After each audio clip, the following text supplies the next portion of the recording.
United States is subsidizing Canada. It's truly a subsidy, and we shouldn't have to do that.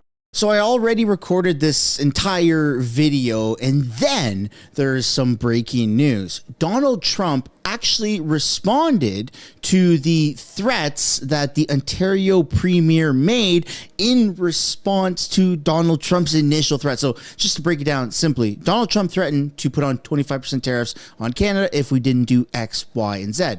Fix the borders, stop the crime, basically just make America a little bit better, and then also make Canada better. And in response to those 25% tariffs, that threat, you had some politicians, specifically Doug Ford, the Premier of Ontario, come on and say, okay, well, you know, we do own and manage a lot of the power in certain parts of the United States. So I don't want to, but I might shut off that power, which is a crazy thing to say. Key emphasis on the I don't want to, but I will still ruin your day. Donald Trump finally answered. He finally answered. But that part is going to be in the video. So I highly recommend you guys stick around for the full thing. And now let's just get back to regular scheduled programming. Sorry. The end of Freeland, or I guess Freeland's career, seems to actually be coming to an end. There's a lot of speculation that on Monday, the day before they take off, the second last day of all MPs being able to sit in Parliament and do their job before they take off for the holidays, is when the Liberal government has decided is the best time to provide the fall economic update. Yep, middle of December, actually past the middle of December, is when they decided is the best time to provide the fall economic update. And there's a lot of speculation that it won't actually be Chrystia Freeland's fall economic update, that it's actually going to be Carbon Tax Carney's fall economic update. That's not good. That's not a good look on Freeland, especially because he's not even a politician. He's just an advisor, probably being paid $1 bajillion per hour and contracted at our expense, the taxpayers' money. So we're going to be taking a look at Chrystia Freeland making that announcement, but we're also going to be taking a look at how it seems like the Conservatives are speculating that she's going to be fired because they're going to be reading Carbon Tax Carney's fall economic update, which is just phenomenal. I'm very much pro Chrystia Freeland being fired. So we're going to be taking a look at that later on in the video. We're also going to be taking a look at what some MPs said about US-Canada tensions while being stopped in the hallway of Parliament, as well as the housing prices in Toronto and Vancouver, and how it's the most expensive in maybe not the world, but at least in America and Canada. Yeah, top two most expensive cities to buy a house is Toronto and Vancouver. So, hey, good job, Canada. We're also going to be taking a look at tensions between America and Canada and the tariffs and how Canada's been doing the retaliatory response, and then a little brief mention at some point in the video about how Trump became Time Magazine's Person of the Year. Welcome back to the channel. Welcome back to another video, everybody. Before we get into it, I do want to encourage you guys to hit the like button and subscribe if you haven't already. It does really help grow the channel. Oh, I forgot to mention, we're starting off with breaking news. Rachel Notley, NDP MPP for Alberta, has resigned. Let's get into this video. Starting things off with a little bit of breaking news. Former NDP leader Rachel Notley resigns, Felicia, her Edmonton seat. That's an opportunity for Nenshi to finally get a seat, but it appears he won't take it. What's he so afraid of? That is wild. Oh my goodness. People are jumping ship. They realize that it's a lost hope. No one is going to be voting for them. Jagmeet posted this before I even got news that Rachel Notley resigned. So I didn't really understand it. Maybe because I just woken up, right? I just opened my eyes and I read, what the heck is he talking about? Jagmeet Singh saying she fought for people and made her province a better place. They said it was impossible until she proved them wrong. Rachel Notley showed us how New Democrats can defeat Conservatives. Jagmeet, she lost, but okay. It has been an honor to work with her. She has made Albertans proud. She has made New Democrats proud. Thank you, Rachel. Justin Trudeau keeps saying he has a plan to fix immigration and housing here in Canada. But the parliamentary budget officer dropped a report that actually debunks Justin Trudeau's plan to fix immigration. You would think that the mainstream media would be all over this, but they're not. In fact, the only real place that you can find this type of information is at Ground News. And to be honest, that's where you really get the bigger picture of what's going on in the news cycle. They're an app that I've partnered with because they're committed to helping you break through the Justin Trudeau just media bias, the stranglehold that they have, the monopoly, one could argue, on information. And you can follow along as I show you how it works by going to ground.news/sun, S-U-N. Ground News is an all-in-one stop shop where it actually shows you a summary of all the articles they have found reporting on any given story. As you can see, left-wing media is completely dominating the story in this particular instance. And if you look closer, you'll actually see that the radical woke left, they're just repurposing the same headlines over and over again. I mean, this is why it feels like we're living in some sort of left-wing echo chamber, because we actually are. Like, for instance, how the National Post is writing how the PBO is saying Justin Trudeau is overestimating his new plan's effectiveness. You're not going to get that from the CBC. This is why I absolutely love tracking Justin Trudeau's politics here on this platform. I can stay up to date on critical developments and media blind spots, which is very important. I really think that Ground News is providing a vital solution to something that we desperately need: a clear layout for media bias. You go to any mainstream media, whether it's CTV, CBC, Global News, and they all are regurgitating the exact same thing. But all of this is laid out extremely clearly on ground.news. Make sure you send this to somebody as well who would need it, because right now information is key, and Ground News sees how important it is to really just be able to sort through all of this information in Canada, which is why they're knocking down their top tier subscription, the Vantage plan, down to under $5 a month for my viewers. All you have to do is go to ground.news/sun, click the link in the description or the pinned comment below, or scan the QR code on screen. Plus, keep in mind, by subscribing to ground.news, you're not just supporting my channel, you're also taking back control. You're empowering yourself by making sure that you have access to all of the right, left, center, all of the media. Thank you, Ground News, for sponsoring today's video. Now let's take a look here at a crazy back and forth between Jamil Javani and this Trudeau DEI minister here. Wow, you're going to get a good laugh out of this one. Mr. Chair, clearly the member, I've known this now for a long time, and it was very clear in our last interaction, the member does not understand what diversity, inclusion, and equity actually means.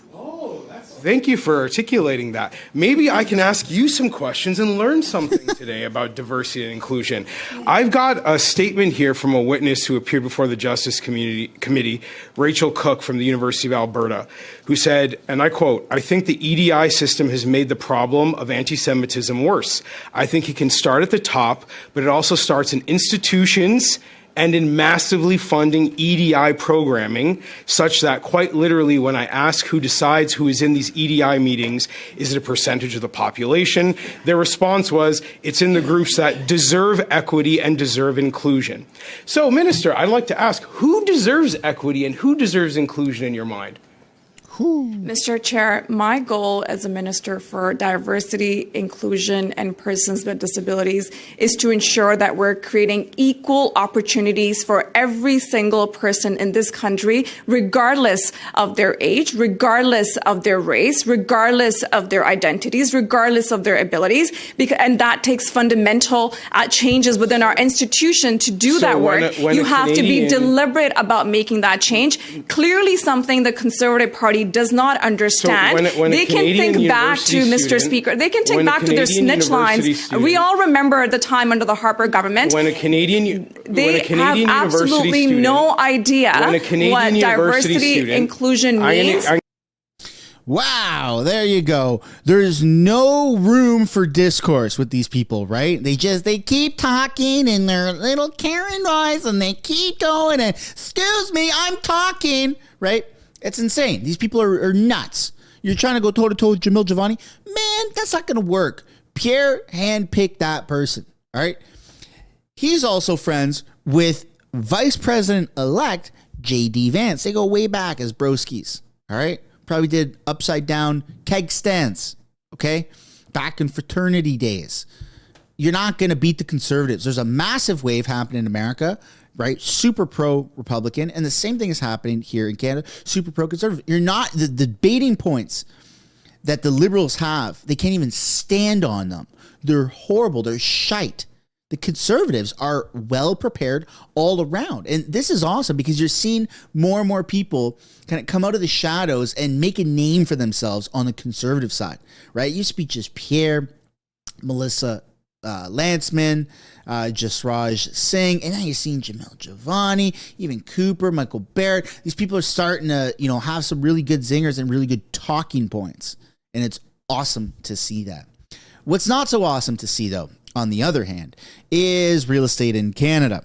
So this chart right here makes me not cry, but maybe on the inside. The worst home affordability in the US and Canada is in Vancouver and in Toronto. So Vancouver takes the worst home affordability in America and Canada by like a pretty big long shot. And then Toronto is second with LA very close behind Toronto. That's bad. Canada, literally top two worst places to be able to afford a home. Isn't that something? So when we look at the breakdown here, let me make it bigger here. Hope you can all see it. So price to income ratio in Vancouver is 12.7. 12.7. That's freaking mental. 12.7 times your annual income is the average house price. The average house price is $842,000, which isn't even the highest. It's very high, but it's not the highest on this list. But the average income per household is $66,000 in Vancouver. That doesn't add up. That's crazy. And then, but to be honest, I'm at least happier to see. This is like a sadistic thing maybe to say, but I'm happier to see that that's in Vancouver instead of Toronto. Because I've lived in both. I lived in Toronto in like a home when I was younger, but then I also lived in Vancouver while living in my van, not paying rent, but living by the ocean, which I don't even know if you could do anymore because they've changed a lot of the laws, but I did it when it was the glory days, right? And I mean, like I'm from Ontario, right? Born and raised, love it, but not as much as I love the West Coast. And at least with Vancouver, you don't have a grungy lake. You have the ocean. So it makes sense. It makes sense that Vancouver is at the top of the list. I'm at least happy to see that Vancouver's at the top of the list instead of Toronto, if I'm being totally honest. It's like a weird sadistic thing, but hey, Toronto, you're looking at just buildings and like a lake. That's it. That's gross. Anyways, Toronto with the price to income ratio, 10.7, and then LA following right behind with 10, which is crazy. So Canada takes the cake for one of the worst places in the world to live based off of affordability. And then we're taking a look here at Elon Musk calling Justin Trudeau an insufferable tool in new social media posts. And that's a headline. That's a massive headline. In fact, that's one of the better headlines CTV has had in a long time, with over 108,000 views on that singular post on X. So you have here was said it was sharing a video of Justin Trudeau talking about how in the United States voted for a second time to not elect its first woman president. I want you to know that I am and always will be a proud feminist. That's what Justin Trudeau said. Like, who cares, man? People are done with the gender the gender baiting and the race baiting. People are done with that crap. So it's a moo point, as Joey Tribbiani says. I know it's moot, but it's a moo point. It's a cow's opinion. It doesn't matter. Okay.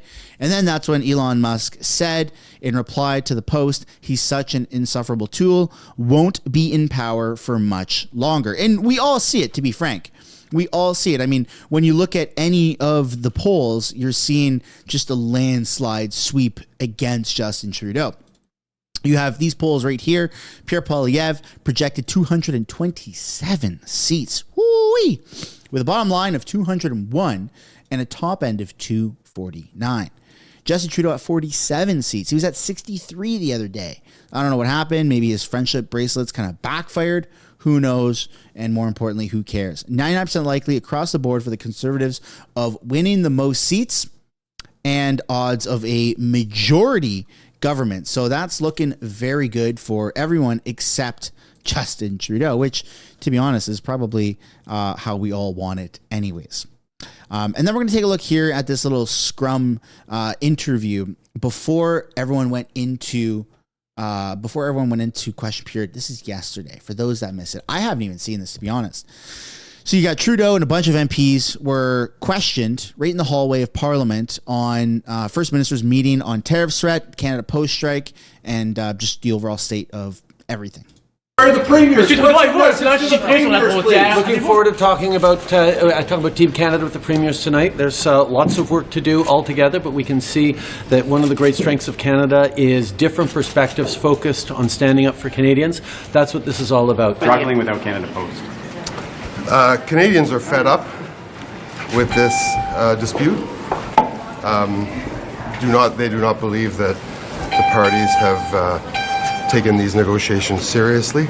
I hear that from small business owners, from rural and remote communities, indeed, Indigenous stakeholders. So it's time for these parties to reflect the great responsibility that they have, get on with these negotiations, get a deal, and return the Postal Service to Canadians. Every day is a new day. Every day is a new day. And for today, I'm telling these parties to take very seriously the work that they have before them and to get a deal done. Sinon, qu'est-ce qui se passe? Il n'y a pas de sinon, il n'y a pas de question. There should be a sinon, right? Which means if not, if the postal strikes don't end, then what's going to happen? Well, this has been an absolute shit show. If you're thinking that there's going to be a deal agreed upon before the holidays, before like Christmas arrives, you are just, I'm sorry, but you're living in like flu land. It's not going to happen. Canada Post will not come to an agreement before Christmas. It might be on Christmas Day, it might be right after Christmas, but tensions are extremely high right now between government, union, and Canada Post employees that are on strike because they're all trying to make it happen before Christmas. But there's such a backlog of shipments of goods that need to be delivered that even if they were to find a deal today or yesterday, everything is still going to be extremely delayed. So, I mean, I don't want to say don't use Canada Post, but if you're looking to send a package to somebody right now before the holidays or right after the holidays, Canada Post is not going to be the best suited, option for you. Now we're getting into the meat and potatoes of what the heck is going on with these threats. Let's take a look at what Doug Ford said and then what Donald Trump said. Good morning, everyone. For the second day in a row, Ontario Premier Doug Ford reiterated his threat to cut off energy supply to the U.S. in retaliation to Donald Trump's proposed tariffs. You come and attack Ontario, you attack livelihoods of people of Ontario and Canadians. We're going to use every tool in our toolbox to defend Ontarians and Canadians across the border. Trump responded to Ford's threat today, saying this. Well, that's okay if he does that. That's fine. But the United States is subsidizing Canada. It's truly a subsidy, and we shouldn't have to do that. And other provinces seem unwilling to withhold their energy from U.S. markets. From the Alberta perspective, under no circumstances will Alberta agree to cut off oil and gas exports. By the way, I won't threat Donald not to send electricity.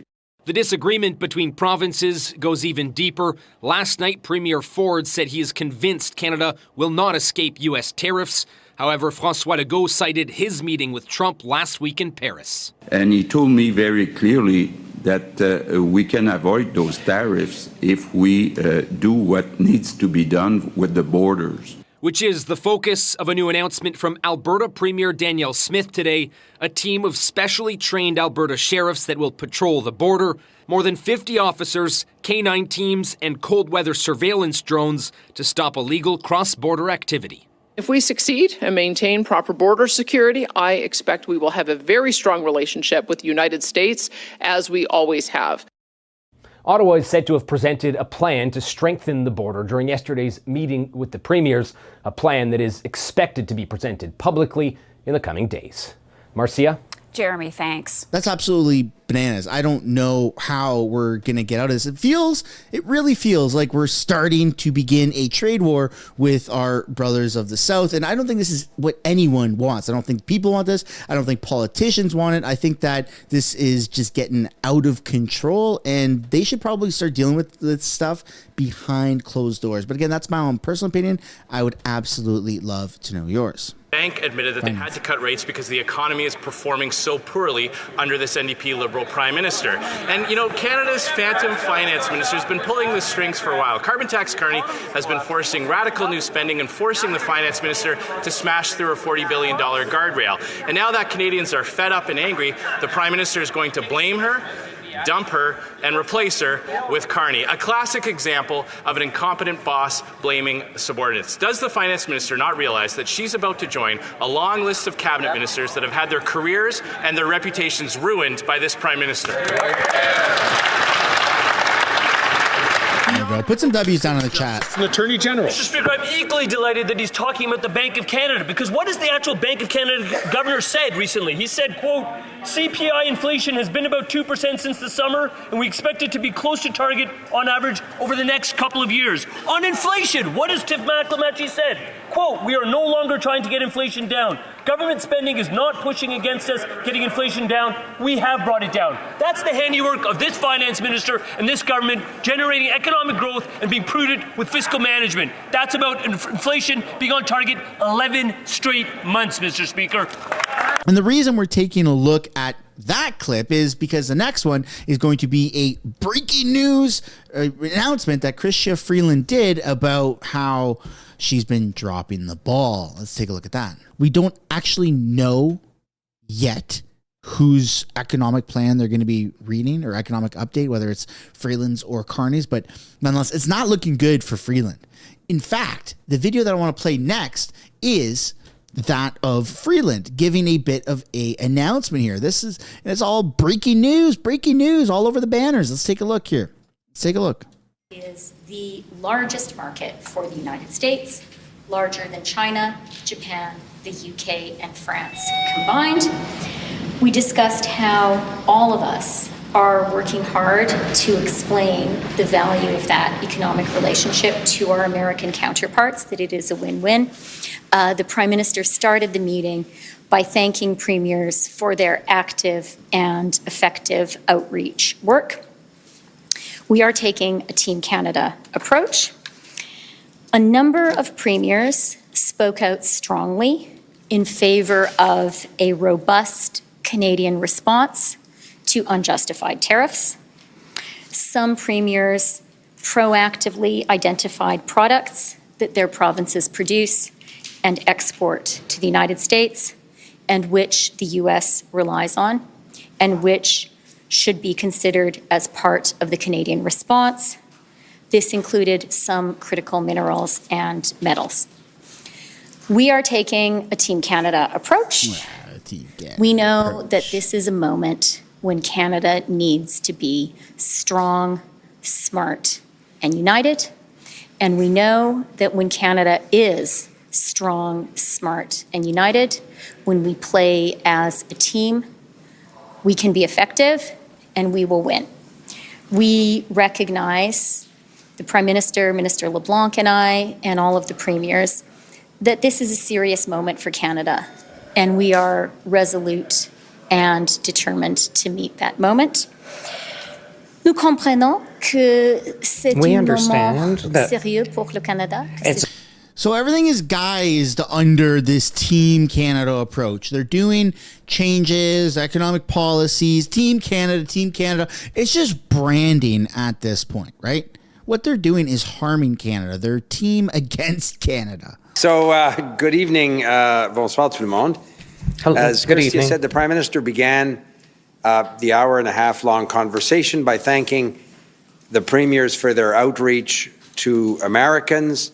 He noted, for example, Premier Ford having launched ads in the United States, going on Fox News. Premier Smith going to the Western Governors Association, also going on Fox News. Our border plan, with an overview of our border plan.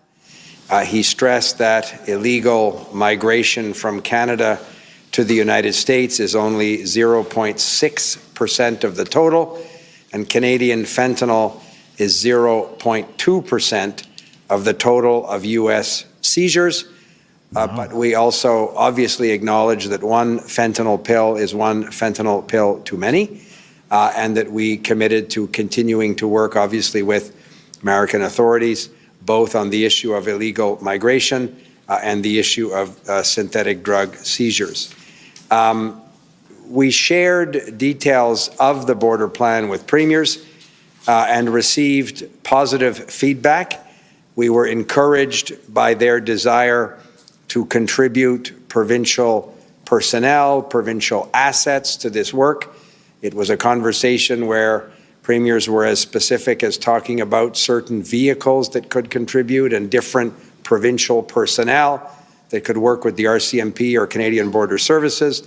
The idea of jointly working together was very encouraging for us. We're going to incorporate many of the positive suggestions that the premiers made into finalizing our border plan. And then obviously a priority will be to share details of this plan with the incoming Trump administration and with Canadians in the coming days. She knows she's done. Absolutely. Right. This has been said in the question period that we just saw. It's all showing that the end is near for Chrystia Freeland, and she's being very much replaced by carbon tax Carney. And finally, let's wrap things up by taking a look at relations between Canada and America and how President-elect Trump, rightfully so, has been awarded, Time Magazine's Person of the Year. Trump and Trudeau trade barbs during tough tariff talks. So let's wrap things up with this. Relationship between Ottawa and incoming U.S. President Donald Trump doesn't appear to be getting any friendlier as tough tariff talks continue. Let's check in right now to Ottawa. Jeremy Sharon standing by with more on this. Jeremy, the back and forth jabs continue between Trudeau and U.S. officials. The question all of us are wondering now is kind of where does this relationship, supposedly one of the best friendships and allyships in the world, stand at this point? That's a great question, Nick. And I think many are wondering exactly where it stands. And the latest in this saga of this strained relationship are comments coming from Elon Musk, who we know will be part of the Trump administration, an advisor to the prime minister, or to the president-elect, rather, and who is expected to play somewhat of a significant role in this administration. We heard from Elon Musk yesterday on social media platform X that he believes Prime Minister Justin Trudeau is an insufferable tool who won't be in power for much longer. Yes. So that is in response to comments that Prime Minister Trudeau made on Tuesday at a gala here in Ottawa, saying that the Harris's election loss is a setback for women's progress in the U.S. He said that for the second election in a row, U.S. voters chose not to elect a female president. So that is the criticism that the Prime Minister faced from Elon Musk for those comments. And we know that he's facing criticism from within for those comments as well. A premiers meeting that happened yesterday between the Prime Minister and premiers from across the country. We know that Premier Doug Ford brought up those comments and said that they were not helpful, and that the premiers kind of sent a clear message to the Prime Minister that making comments like that are not helping his case and are not helping this strained relationship. Okay. Jeremy, going back to Trump now, Time Magazine has named him as its Person of the Year. Yeah. Second time, I think when you look back at 2024, kind of no surprise here. Yeah. Yeah, no surprise. When you look at the criteria that Times Magazine uses to choose its Person of the Year, it's really the person who's had the most effect, the most influence on people and things that have happened throughout that year, whether they are good or bad. And so, yeah, he was on a short list with a number of other people, including Vice President Kamala Harris, Elon Musk, Benjamin Netanyahu, and Kate, the Princess of Wales. Last year, the Times Person of the Year was Taylor Swift, who had a massive impact on things that happened in 2023 and continued this year. Yeah. I think it's a fair assessment that Donald Trump has had a huge impact on things that have happened in 2024, and so that's why we're seeing him today as Times Person of the Year. He rang the bell as well, or is expected to ring the bell at the New York Stock Exchange. Yeah, it's pretty sick. Kind of coinciding with this naming of being Times Person of the Year. So yeah, kind of an interesting nod to Trump. Is indeed. Okay, yeah. Jeremy Sharon live in Ottawa today. Appreciate the updates. It definitely feels like the tides are turning for the better in America, which is going to have a ripple effect around the entire world. I just hope that Canada doesn't stay. I can't even say end up in the crosshairs of America, because as we know, we are already in the crosshairs. In fact, they seem to have their finger on the trigger, so to speak. But I really hope that we can get out of their line of sight and become friends and just change Canada for the better. Have a more conservative, Republican, just pro-Canada, Canada first approach to our economy, our jobs, our healthcare, our tourism, our travel, everything here in Canada. We have a real opportunity with the upcoming election, whenever that is, to make a really good informed decision, conservative, and change things for the better. At least try to. That's all we can do at this point. But again, that's my opinion. I'd love to know yours. And that, ladies and gentlemen, concludes today's video. I hope you enjoyed it. If you did, be sure to drop a like on the video and subscribe to the channel, and I'll see you in the next one. Bye for now.